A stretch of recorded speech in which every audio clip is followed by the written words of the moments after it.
I'm not saying that every single Death Battle fight animation needs to be a nuanced portrayal of its characters in all their facets, but I am saying that all of my all-time favorite Death Battle episodes get pretty damn close to that.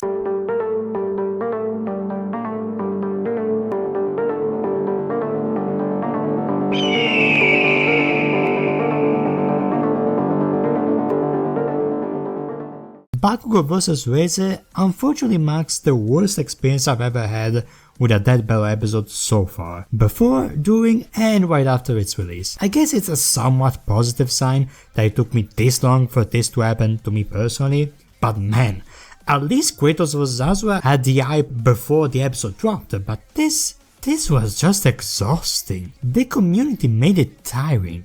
No one wanted to talk about anything surrounding this matchup, just how much it should have never happened, they should have never been greenlit, it's a stupid Twitter trend and whatever. Any attempt to see past its more superficial aspects, which yes, admittedly there are a lot, were instantly shut down all the way up to release, which made my attempt at a different prediction video than usual feel deeply embarrassing.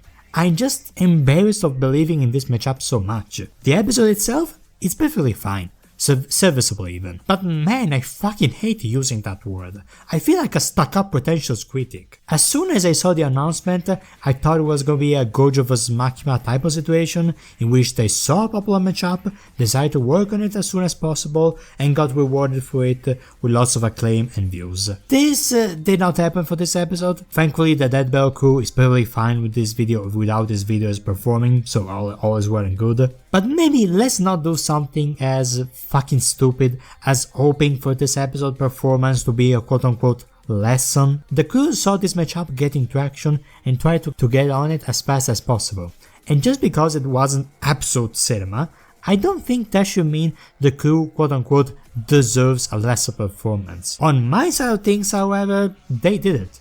This episode fully convinced me that some stomp matchups just should never happen. Not even because of the quality itself, but because of how the community is gonna treat it. It's so weird for me to be this openly negative, I swear. So let's get over stuff I like. The breakdowns. The breakdowns are good. Apparently there was a big part of Bakugo's character that apparently I would have really liked that was just outright omitted for some reason, which didn't have my perception of the character at the time. I did initially like the TNT side tangent, since it's basically a staple of the show by now, and it is the explosions themed matchup. But someone pointed out to me that it's basically 1 minute full of filler, which might have been used to expand on Bakugo a bit more. Reze obviously offers much more stuff for me to like personally. They clearly understand his status as a character who's a living weapon that just wants to be normal just fine, and I definitely appreciate the dig at Makima towards the end. The editing is absolutely amazing,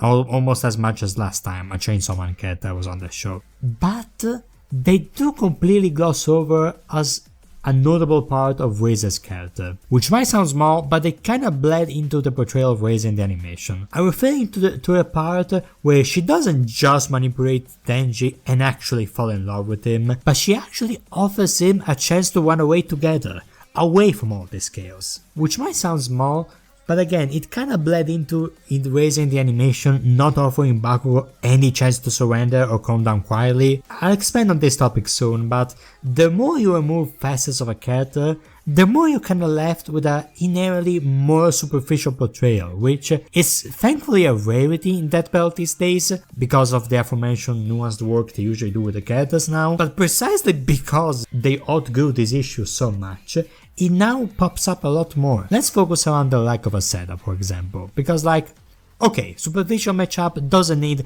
a riveting, compelling or complex motivation for a supervillain and a superhero to fight. But the way Reze explains why she's here after the fight already started, in a way that almost feels like she's talking to the audience if she turn around a little, already feels very tacky for me.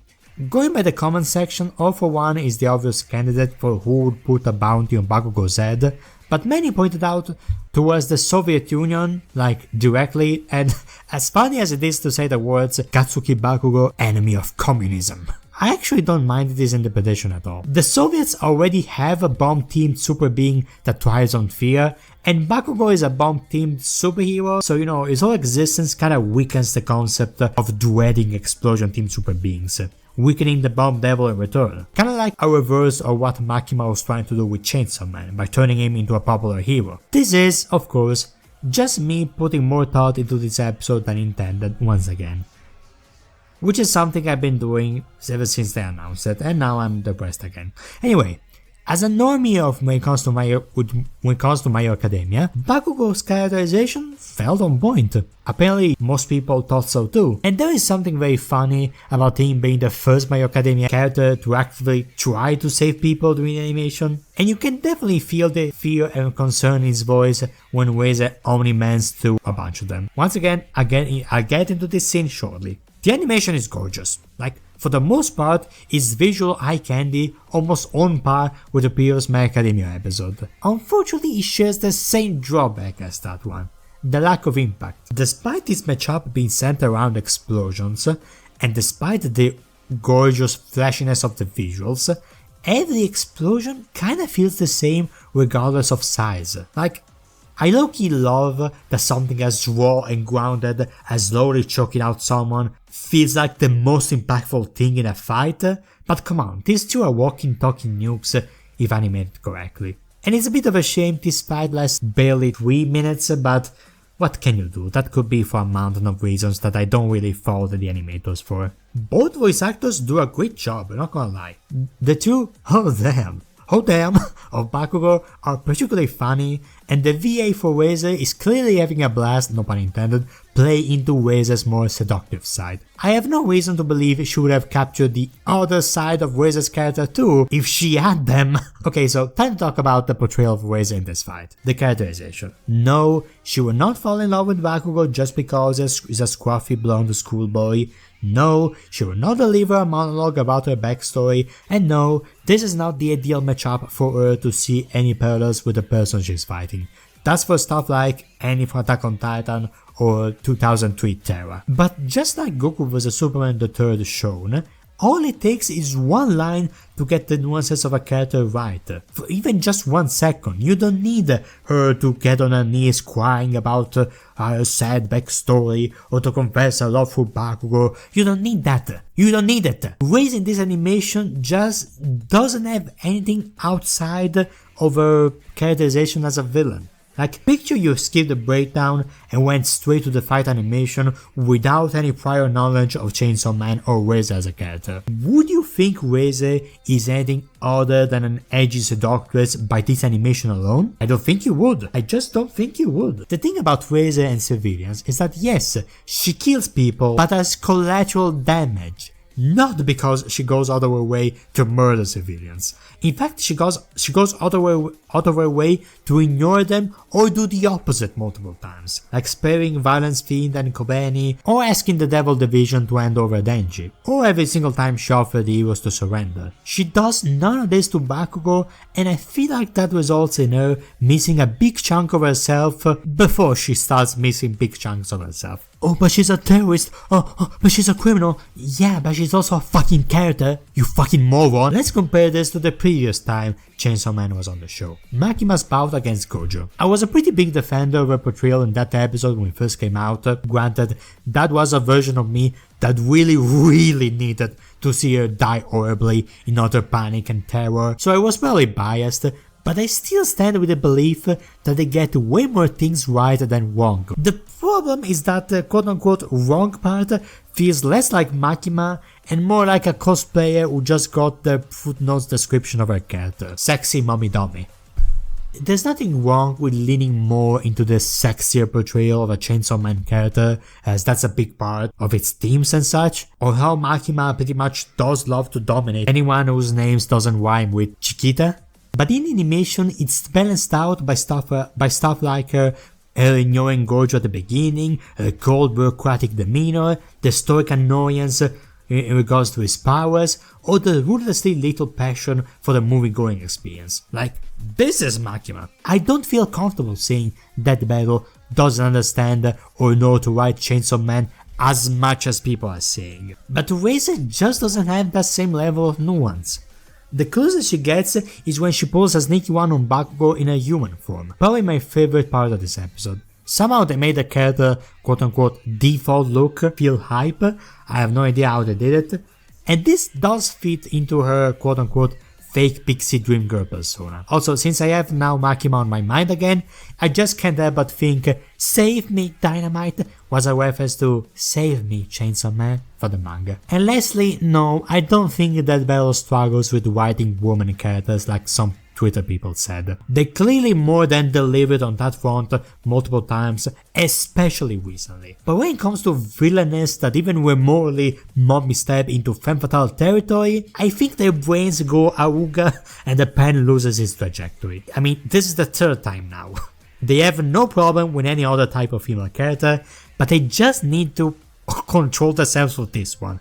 And this is ironic coming from a big supporter of the whole mommy sorry thing. I just wish there was as much thought put into the character work for this episode as much as there was in giving Bakugo the Wally West pose or Reze posing like Todo. The Conquest pose was fully accidental though. They confirmed as such. Let's talk about the teams. Bang Bang Bang sure is a bang bang banger. Okay, look, on one hand I am a bit disappointed that the track doesn't take anything from Iris out and instead opted for something you would hear at the club, but then I remembered the Chainsaw Man movie having music like this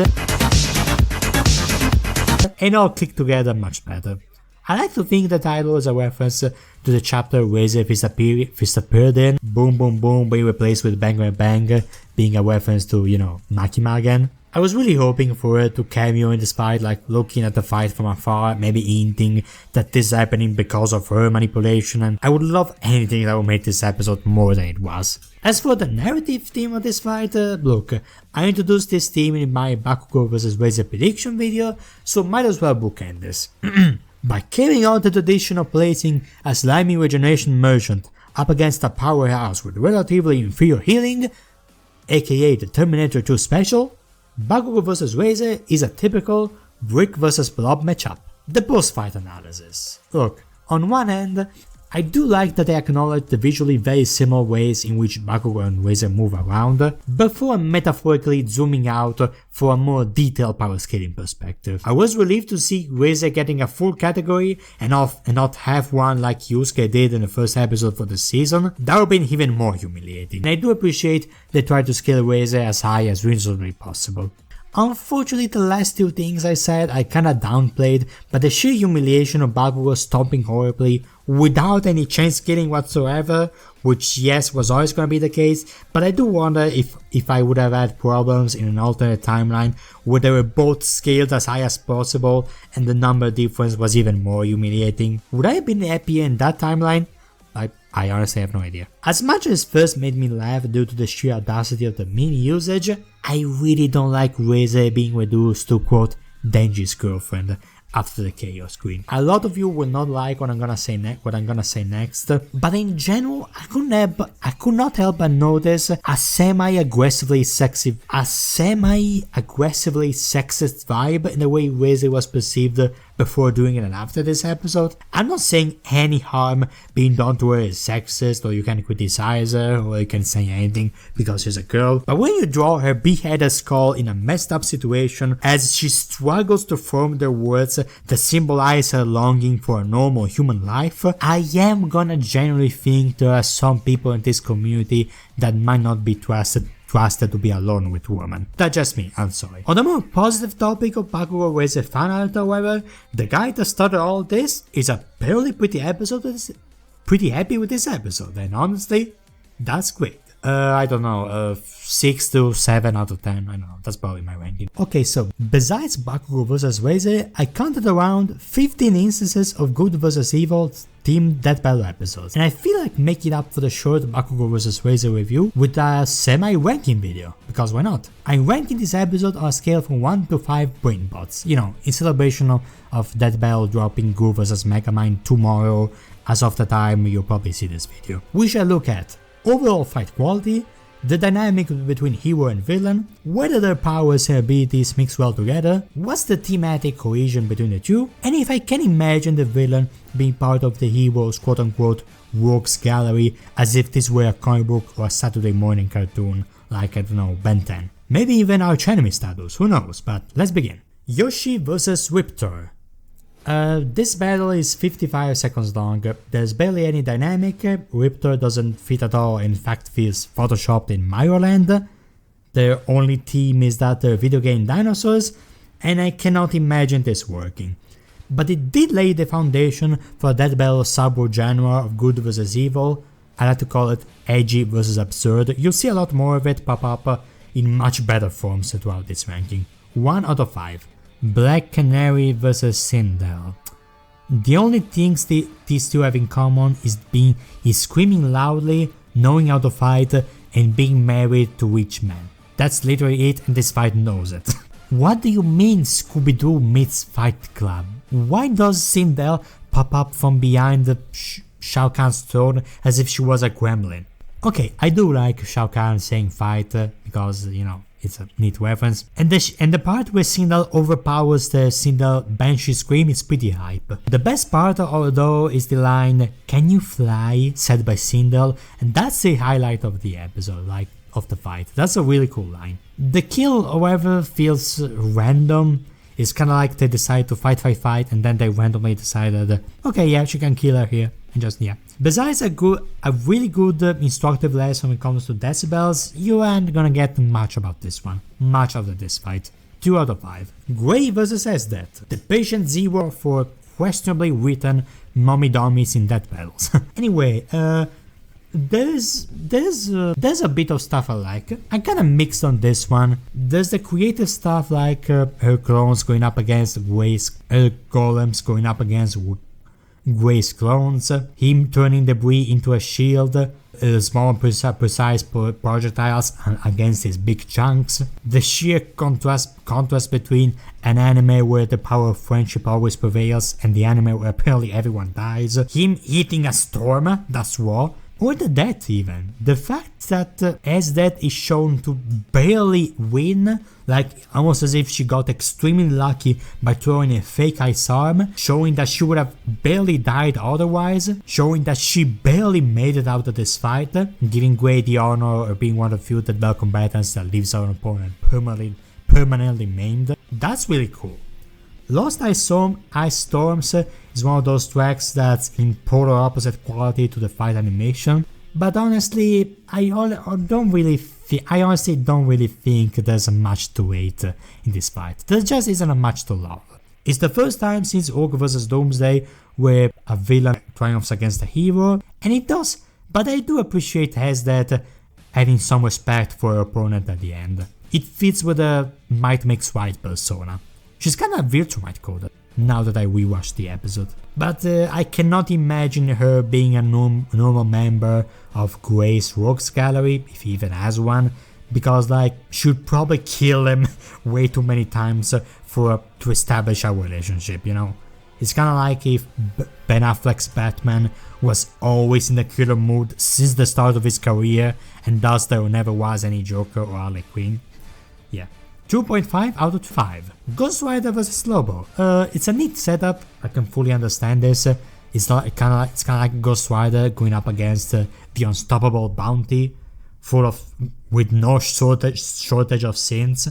It's a straightforward 90s character going up against a parody of a 90s character, with Ghost Rider being the one who plays it straight this time in comparison to Spawn, in contrast to his bout with Spawn years later. And yes, it's a comedic versus serious fight, not dissimilar from the dynamic Batman and Joker usually have. And the sheer hype in that you'll all die screaming, following by Lobo getting absolutely spiritually devoured, like pretty hype, but nothing too exceptional. 3 out of 5 in terms of a good versus villain fight. Machamp vs Goro. We have another edgy versus absurd matchup, but I'm sorry, I just cannot see Goro being a regular opponent. because this fight does something really well. It's the crossover aspect. It's something Fall Guys vs Among Us will later replicate really well. They play into the contrast and how irregular this is for both. Like, we got an established character, a unique prince, we're going up against an average specimen of a species. It's like Yoshi vs Riptor, but good. The song is absolute banger, the dynamic is really fun, the banter is really fun. I mean, the banter as if you know what I mean. Goro's banter is really fun, and his reactions against the sheer ridiculousness of Machamp, his power-ups against Goro's weapons, or the sheer ridiculousness of the death. It's just, this fight goes hard and I really love it. It's a 3.5, but still, I just cannot imagine a Rogues Gallery case here, since it's not really, Machamp is a species, not really a character, so unless Goro resurrects himself and decides to fight every single Machamp he sees, that's not really, that's genocide, bro, we don't do that here. Which is probably not below Goro, but yeah. Kirby vs Majin Buu.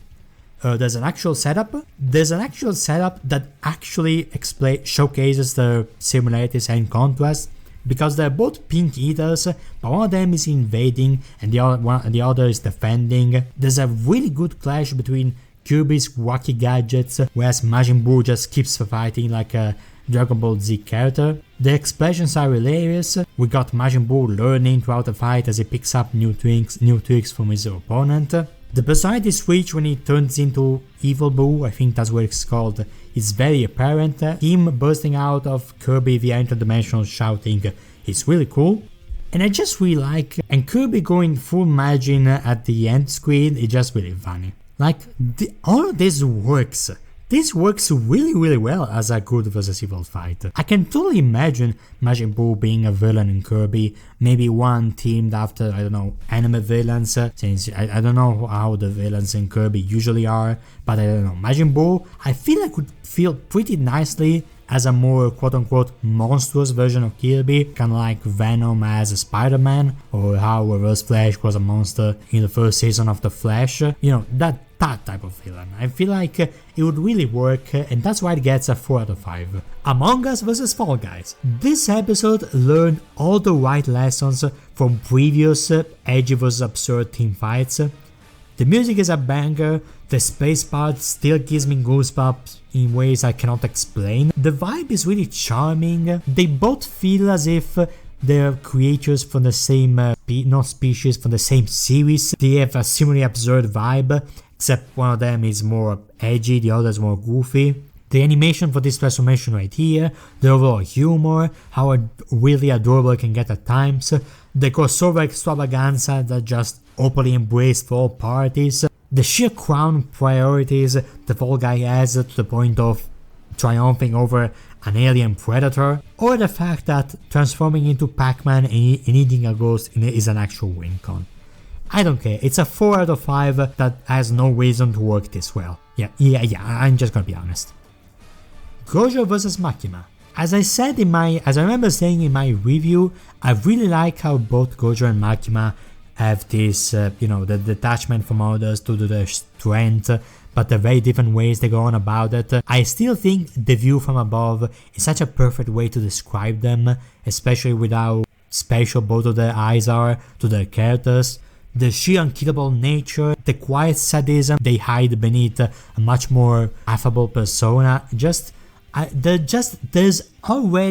a lot of works for Makima to be a member of Gojo's Rogues Gallery in a world where Sukuna didn't exist. Whenever Makima is in character, the banter works really well. I love the JJK framing at the beginning and the end. There's the sheer perfection of Gojo being that guy during the movie watching experience. Gojo treating this fight like yet another pest control for a curse, which apparently is a curse called the Control Devil, despite the rule set of this fight making it more sense if she was the Control Curse, but you get my point, whatever. We get a clash of the different bands of confidence, the different bands of invincibility. I love Makima coldly staring at the red energy. The silhouettes are a bit clearly budget saving, but what can you do?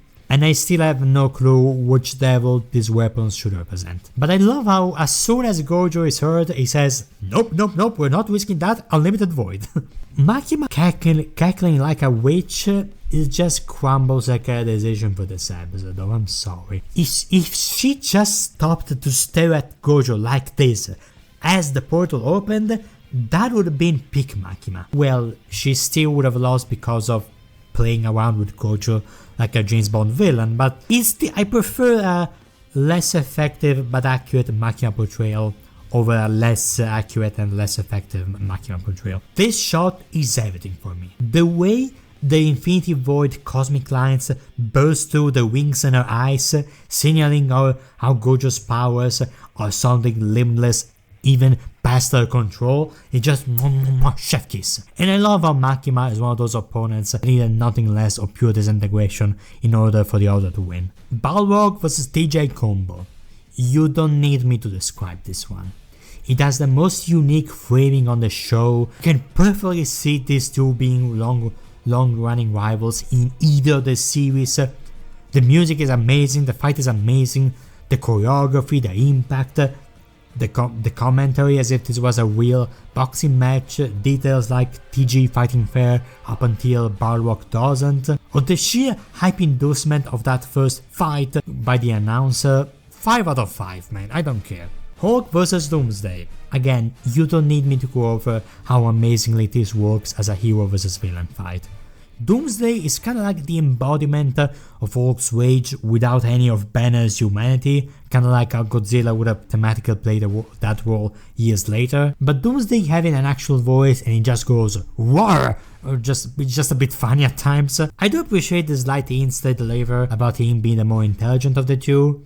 Him drop kicking Hulk to a boss, it's cool. The impact, the action, the weaponization of vehicles, the shockwaves, the impact, the debris, this easily being the best Hulk voice actor. Like, this whole fight is amazing and the death is no exception. As someone once said, seeing Hulk die here is like seeing a childhood friend being murdered and like in the most brutal fashion possible. The leg step, Hulk's regeneration not being able to catch up as Doomsday just makes it worse and worse and worse. Not necessarily because of a strength advantage, mind you, but because of, you know, the regeneration, which I appreciate. And yeah, I love how nowadays this fight is basically a tie because Time Trapper can do shit to the Green Door and the Hulk can't really kill Doomsday now, so yeah. 5 out of 5. Robocop vs Terminator. I feel like I should do a ranking of all the movie themed fights this series has because there's a criminally few amount. Do the models look dated? Are the animations probably not the best? Yeah, but does the soul and the charm of this fight make me not care about those two things? Also yes, it just feels like a movie. It's just the way they use the one-liners, it fits perfectly for both characters. The dynamic of a agile precision going up against a durable tank, the great use of the environment and cityscape, Terminator climbing the buildings like he was Hulk in LEGO Marvel Super Heroes 2, the unrelenting nature of the Terminator being a highlight of the climax, the sheer dread you feel for Robocop as the robot just keeps on marching and shooting plasma, the way Robocop throwing this car somehow it just feels like it has weight and it perfectly conveys Robocop's strength in a way that's really rarely done in the show nowadays. I'm not sure how to describe it.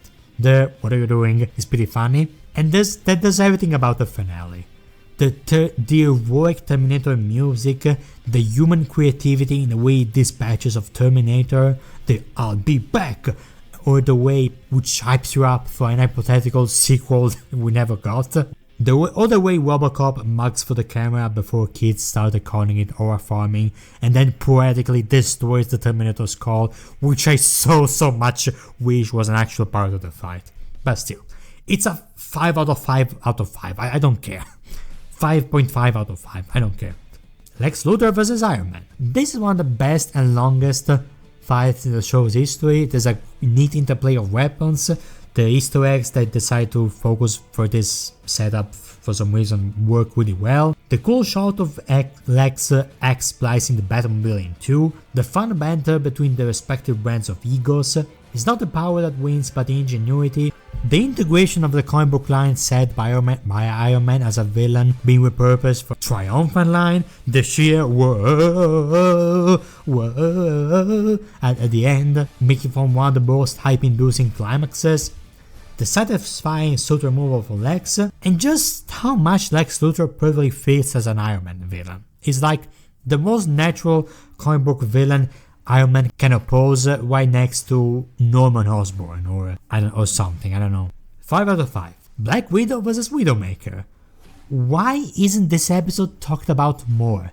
This episode has no business being this amazing. Why does this episode barely pop up when talking about the best girl team's death battles? Just the cinematic way the setting is established, Black Widow using the bottle to find Widowmaker's position, the bullets grazing against one another, the skill set of a fighter going up against the skills of a spy/sniper, the creativity of the grappling hook, the once again great usage of buildings, the sick way of destroying the escape ship, weaponizing the Ferris wheel, hiding in it, you got to be kidding me.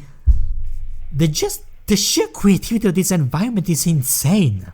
Natasha's super soldier nature making her survive against the toxins, the what makes you think you can sneak up on me, like, in a very pity you Israel, in a very the sheer brilliance of the climax taking place in a ballerina room, Widowmaker being able to keep up only by playing dirty, the sheer rawness of that nice theory, let's test it, followed by the decapitation and a piano version of the Avengers team. Widowmaker serves as a great dark parallel to Natasha, in a very, again, reverse Flash versus Flash type of way. It's a 5 out of 5 again, like, I don't care, it's amazing dude. Cole versus Alex. Probably the episode with the biggest quality gap between the fight and the breakdowns. I love every second. Like, in terms of good versus evil, this is the apex of that battle. Like, the constant orange lighting as if we were in the same world as the 2002 Spider-Man posters, the rap song in the background adding to that vibe, to that early 2000s vibe, Cole's evil qualities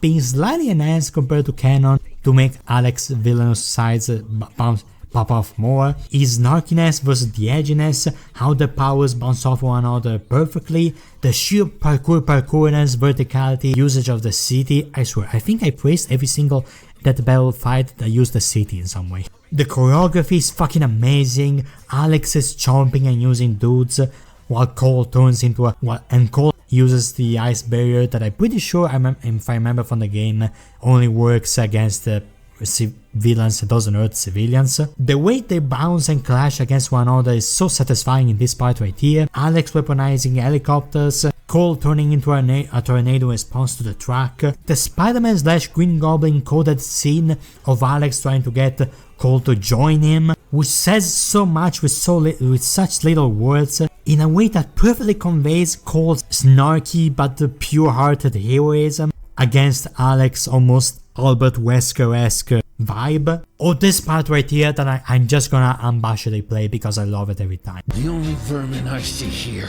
is you.